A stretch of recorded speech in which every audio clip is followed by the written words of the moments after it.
Hi, everyone. Welcome back to a new episode of Emerging Brands Podcast with Kelly Bennett. Today, I am talking with a founder of an emerging brand who's literally in the trenches of launching her product. This is someone I've been personally seeing in the New York City CPG world. Veronica Panzardi is here. She is the founder of Edggies. And Veronica, thank you so much for making the time to talk with me today. Thanks for having me, Kelly. You're so welcome. So I know right now you're filming in San Francisco because you're doing a photo shoot, you're traveling. Like I said, you're in the trenches of launching this really cool, innovative product. But before we get into that, I would love to hear your backstory, a little bit about your career, and then how and when you stepped into the founder role. So those two stories come together really naturally. After I graduated from college, I moved to New York and I started working at an investment bank where I worked for about 5 years. And as you can probably imagine, while I was there, there were many late nights. I would probably eat sweet green for like 5 meals of the week, which is insane. And Wow. then at Okay. night, that would be lunch. And then at night, um, like I was probably tired of the sweet green, basically. So I would usually go for something a bit more hearty. And I just felt like I had like these two food options while I was working late, which were either like something super healthy that I was like too tired for, um, or something that was like pretty indulgent. And so I wanted something that could bridge that gap. And so I started workshopping a few different ways to get vegetables into my diet. Obviously, as you can imagine, chopping up kale in a in an investment bank's coffee kitchen is not how that's going to work.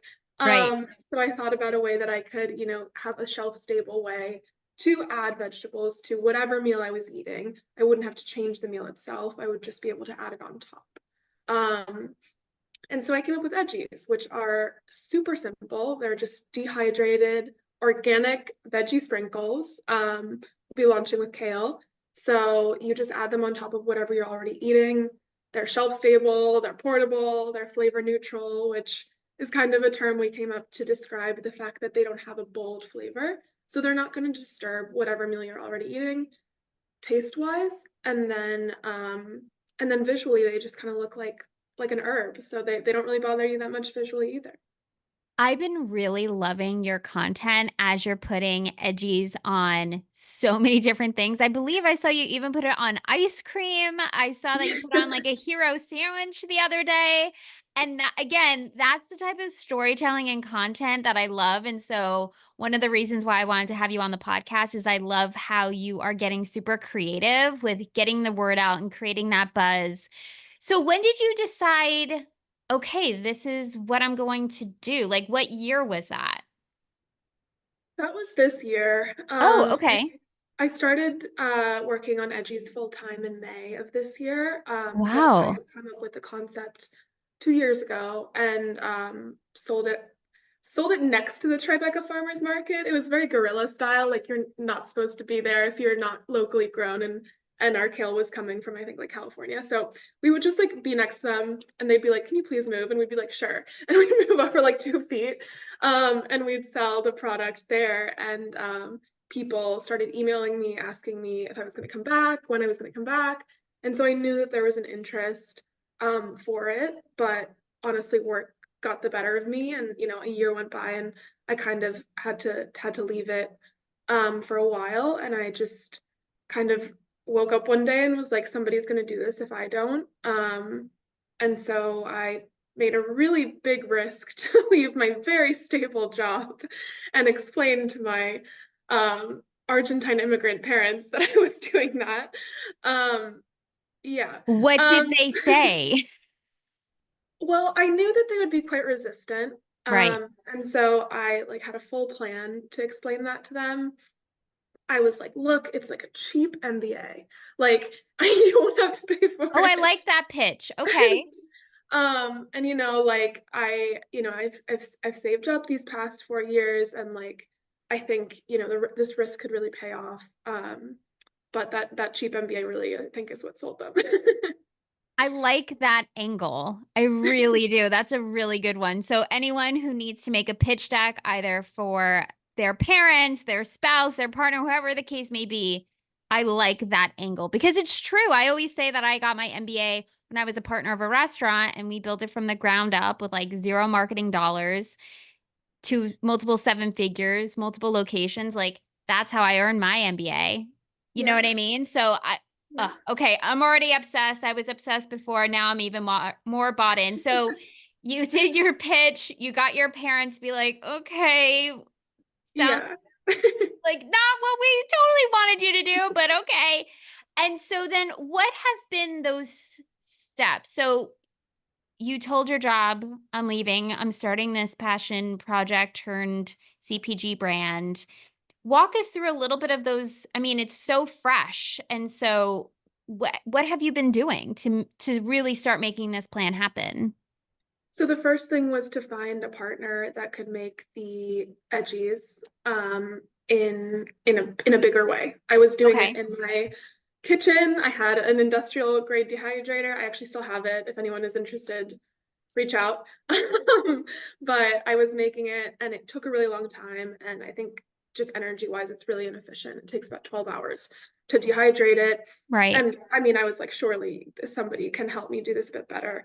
And also, my dream was kind of to do it in a place where the air was naturally dry so that there was less need to use like an industrial heat source.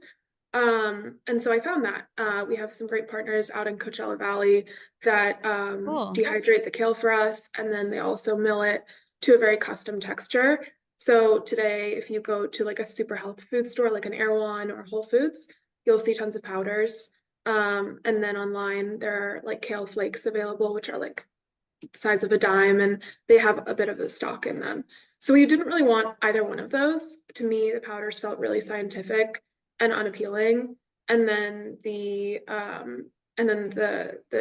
flakes were just like too big, kind of would impose on whatever you were eating. So we were looking for something that is the texture of salt and to kind of communicate in that way that this is something that can be as natural to your diet as salt is. You can really add it to whatever you're eating, as my video putting it on Yes. ice cream can attest. I love it. And I believe I also saw a video of you showing the different sizes of Yeah, the edgies that you were testing or thinking about. And again, I love that type of storytelling content. And I thought it was really clever to tell the behind the scenes, but also show how your brand and product is differentiated through education and storytelling. So I like how you are also connecting the dots of like, as easy to put salt on your food you could sprinkle now veggies and nutrients that isn't yeah. going to disturb anything. Okay, so you got the manufacturer, you got your kale, you found the perfect grain size. What was that next step from there? So it's kind of a new product in the United States. It's actually not Okay. a new product globally. In Oh, Japan, they interesting. have furikake, which is a seaweed, dried seaweed, and it's a staple food in Japan. Right. Um, and then also in Germany, they actually have a very similar like kale product. And so that's great for me as a founder because I know that this is something that people are interested in, people You have use. something to It's point to. yes. It just is new in the US. So it's like, okay, like, well, what I have this little green thing, like, what do I do with it? And so I wanted the packaging to communicate what you do with it. So I have, I'll show you. The This is so top of exciting. these are Edgie's tins. I wanted something that felt really high quality, and that could be refillable. That's important to me from a sustainability angle. And then on the top, you have these sprinkles so you can sprinkle them on top of what you're already eating. And I think that naturally helps explain to people how to use it just Right. by the form of the packaging. And then you can pop it off. Sometimes I like to put edgies in like meatballs or something where I need a little bit more than a sprinkle. So I wanted something where you could, use a lot of it. And then the tin is dark because and this is something that I learned, which was a bit disappointing. I'm a bit disappointed in spice companies because spices and dried goods, you preserve their flavor and their color and their nutrition by having the packaging be opaque. And so you might notice that a lot of your packaging for spices is in glass, which is actually degrading those. So I wanted to make sure that we could pack all those nutrients in for as long as possible. And Edggies are shelf stable for between like 2 to 5 years. Incredible. I didn't realize most shelf stable spices needed to be in opaque packaging. That's interesting. So when Yeah. you learn that, and again, I think it's really clever how you created your packaging around how you want someone to use it because it is relatively new to think about, okay, I'm going to sprinkle on my veggies. So I like how you have that design. So it does feel like, yeah, like you're sprinkling on a spice or salt. And so you have super cute packaging. Who did your branding? It's really, really cute. So If Only Creative helped me out with the Mr. Eddie Edgy, the kale guy. I don't know if you can see this. Mr. Eddie Edgy on the front, Super cute. and then Juanita, Studio Juanita, a Spanish-based creative. Her name's Juana. She's lovely, and I also love speaking to her in Spanish. It was nice to be able to work with actually two Latinas because If Only as well is uh, is Latina. I love that. So you got your packaging, you have your branding, and you've been really making moves. I've been seeing you with Naturally New York. I know that you're doing some things there. So could you give us a little behind the scenes of what's happening? Yeah, I think I'll take a step back. So I want the company to be something that, my goal is for us to be the easiest way to eat vegetables. And I think a lot of that has to do with taking it slow and learning about how our consumers, the pain points that they have with vegetables. So to that end, instead of kind of, going out and raising a ton of money, I wanted to be able to listen to the customers and iterate and kind of take a bit of a more thoughtful approach. And so Edgie's is bootstrapped, and it's bootstrapped by design. And so Naturally New York, Startup CPG, I've seen you at a bunch of these events. For those that Yes. don't know, are these great networks that support startup brands. They educate us. They provide resources like the Minority Fellowship, which I'm a part of. And then they provide like networking events. It's fantastic. And that's been to my cheap MBA point, it's actually been quite true. I've learned so much about marketing, about how to get into stores, which is a whole world. And so they've been instrumental in supporting me with some resources to do what I need to do, which is really expensive, in a more affordable way and get access to experts. Incredible. So with Naturally New York, can you tell us more about the program that you're with there? Sure. So they pick a cohort, I think it's something like 20 founders nationally to basically go through kind of like a boot camp, which culminates in a booth at Expo West. So we're all going to be going there, showing our product to Amazing. the rest of the industry. And it's great because not only do you have that great event at the end, which is sponsored, you also have kind of weekly teach-ins from industry experts. So someone from Whole Foods came to talk to just us. So to get that type of access to those people, which would otherwise be really nerve-wracking, you kind of get these warm introductions to people. That's amazing. And then also the actual cohort of the founders themselves is fantastic. Different people are at different stages. Mr. Mango, she's on there. She's lovely. She has a great product. And she's also in the dried food space. So getting to connect with people who are doing similar things and we can support each other. It's fantastic. Community is everything. And also when you're starting a brand, especially in CPG, I feel like a lot of founders say how lonely it could be. And just being a founder myself. And so the fact that you have that baked in, even in the really early stages, I'm sure is a nice asset to have and to Yeah. ask questions and know that you're not the only person going through this or learning this next step.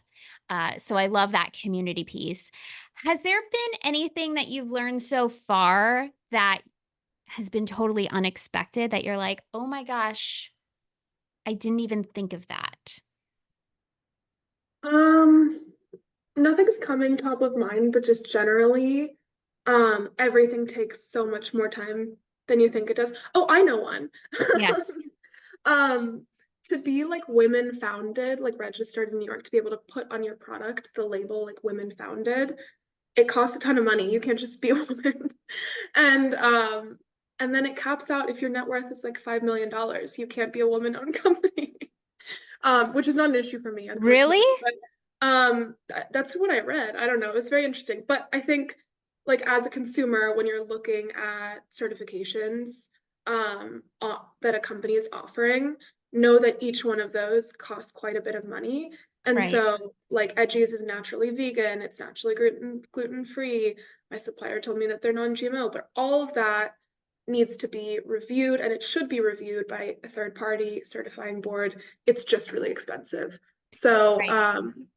so I think that's just something interesting to remember. Everything that you just mentioned does cost quite a bit. So I think that you're doing it really smart of making sure that what you're saying in the description or the messaging is true, but having that as a certification is another next step. And I'm sure as you grow and evolve, you could see what's even worth investing in the labeling, seeing what people are really drawn to and why they're buying the product as well to help decipher which one is worth that investment.